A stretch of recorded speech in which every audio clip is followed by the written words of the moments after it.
पान खाने वाली बहू। भाई कहते हैं ना, शौक बड़ी चीज होती है। तो लीला की बहू शीला को भी शौक था पान खाने का, और वो भी शादी के पहले से ही। अरे फिर मुंह लाल करके आ गई। शुक्र करो माँ, मुंह लाल करके आई हूँ, काला करके नहीं। अब बस कर, ये जो दिन भर पान चबाती रहती है ना, पूरी रिक्शे वाले की बेटी लगती है। लगता ही नहीं कि पापा इसके सरकारी इंजीनियर हैं। तभी पिताजी आ जाते हैं। अच्छा जी, तो मैं रिक्शे वाला लगता हूँ या फिर तुम किसी काम वाली की तरह लगती हो? ये जो झांकी सजा रखी ना, ब्रांडेड कपड़े, महंगे परफ्यूम, सब मेरी कमाई से आ रहा है। वरना था क्या तुम्हारे मायके में? बोलो। ओहो, बस एक लाइन सुनते हो और शुरू हो जाते हो। मैंने कहा तुमसे कि तुम रिक्शे वाले हो। जितना जोर मुझ पर चलता है, अपनी बिटिया को संभाला होता ना, तो यूं पनवाड़ी सी शक्ल लेकर घूम ना रही होती। हाँ, तो मेरी राजकुमारी को आदत किसने डाली है? दिमाग तेज होता है कालिया बाबा के हाथ का पान खाने से। यही बोलकर ले जाती थी ना तुम और तुम्हारी माँ मेरी बेटी को कि 40 दिन लगातार पान खाएगी तो 10वीं में टॉप करेगी। हुआ क्या? पूरे पेपर में लाल लाल थूक लगा कर आ जाती थी। मैं यार, शुरू मत हो जाओ आप लोग। ये सुपारी खत्म हो रही है, बताओ कौन पैसे देगा? दोनों में से लेने जा रहे हैं हम। शीला घर से पैसे लेकर पनवाड़ी की दुकान में जा रही होती है कि उसे सामने से विवेक आता दिख जाता है।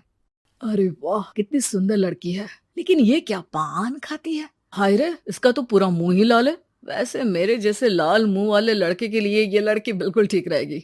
अरे ओ ब्यूटीफुल, कौन सा पान खाती हो? तेज कत्था हल्का चूना। और तुम? हम तो चूना तेज और कत्था हल्का खाते हैं। वैसे खूब जमेगी हम दोनों की जोड़ी। तुम मेरे लिए पान लगाना, हम तुम्हारे लिए। क्यों, बोलो। अरे भाई, हमारे भी सुन लो। तुम दोनों एक दूसरे के लिए पान लगाओगे तो हम क्या करेंगे? यहाँ लोगों को चुना लगाएंगे क्या? दोनों की बात बन पड़ती है और हो जाती है शीला विवेक की शादी। और बाद में देखो, मैं तुम्हारे लिए मुंह दिखाए में क्या लाया हूँ। शीला देखती है वो चांदी का पानदान लाया होता है, जिसमें छोटी छोटी डिब्बे में कत्था, चूना, पान का पत्ता और सुपारी रखी होती है। भगवान आज जैसा पति सबको दे। अरे ये तो मेरा सपना था कि किसी रोज मेरा अपना पर्सनल पानदान हो, वो भी चांदी का होगा। मैंने तो सोचा ही नहीं था। तो फिर इसी बात पर हो जाए एक पान। दोनों मियाँ बीवी अब जब वक्त मिलता रोमांटिक अंदाज में पान खाते और खिलाते, लेकिन ये सब शीला की सास को बिल्कुल पसंद नहीं आ रहा था। एक रोज, देखो शीला, मैं ये नहीं कहती कि सिर्फ तुम्हारा पान खाना ठीक नहीं है।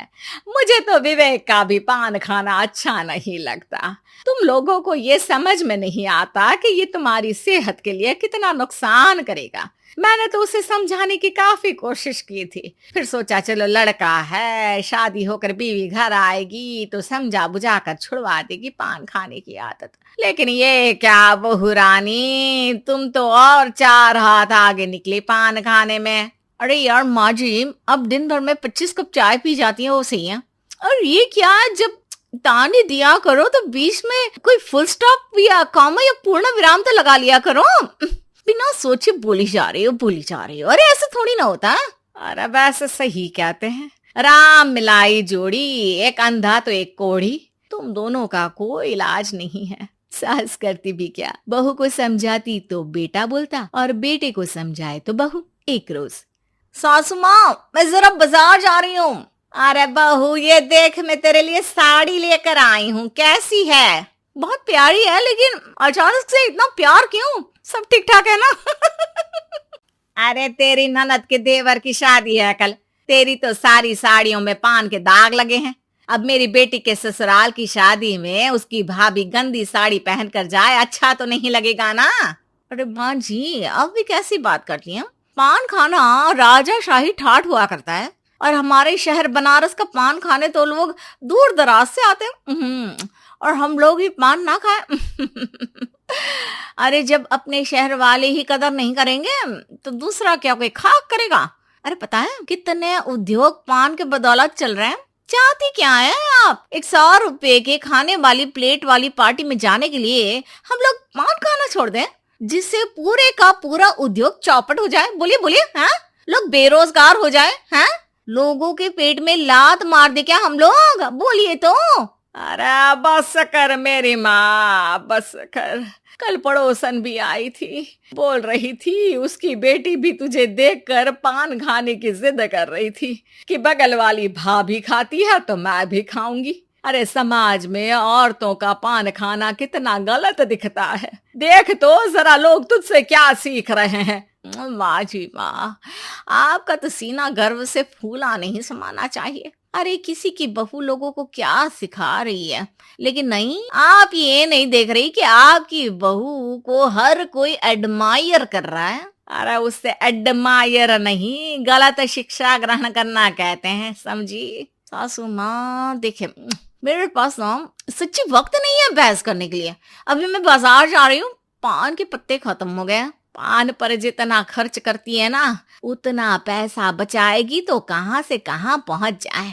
वैसे तो सासू माँ मैं निकल रही हूँ, लेकिन फिर भी अब आपने पूछ लिया तो बता देती हूँ कि पान आता है 10 रुपए का, और हम लोग जो पान घर में बनाते हैं वो पड़ा 1.5 रुपए का। तो बोलिए, क्या मैं बर्बाद कर रही हूँ पैसे? बोलिए बोलिए बोलिए।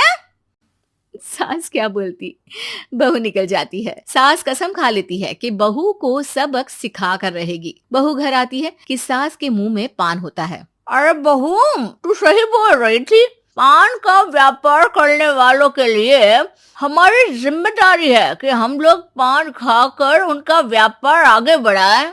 अरे वाह, बड़ी जल्दी समझ आ गया आपको। चलिए, देर आए दुरुस्त आए। माँ जी, मेरा ना सर दर्द हो रहा है, मैं कमरे में जा रही हूँ आराम करने। लेकिन जैसे ही बहू कमरे में जाती है, वहाँ पान की छींटें गिरी होती हैं। अरे बहू, वो नया नया सीखा है ना, जरा साफ कर देना ना। अच्छा बहू, जरा अपनी वो महंगी वाली साड़ी तो देना, मुझे शाम को पार्टी में जाना है। बहू साड़ी दे देती है, सास चली जाती है। अरे यार, अब ये कमरा भी साफ करूं, पहले ही बाजार से थक कर आ रही हूँ। हाय रे बहू, ये जरा नीचे का कमरा भी साफ कर लेना। ये क्या बहू, तुम्हारी साड़ी में भी दाग लग गया, जरा नीचे तो आना। बहू के तो होश ही उड़ जाते हैं। सासू माँ, पता ही है कितनी महंगी साड़ी थी, आपने गंदी कर दी। सास जोर से बोलती है कि तभी सास के मुंह के छींटे बहू के ऊपर आ जाते हैं। सासू माँ, ये क्या है? नहीं आता पान खाना तो मत खाइए ना।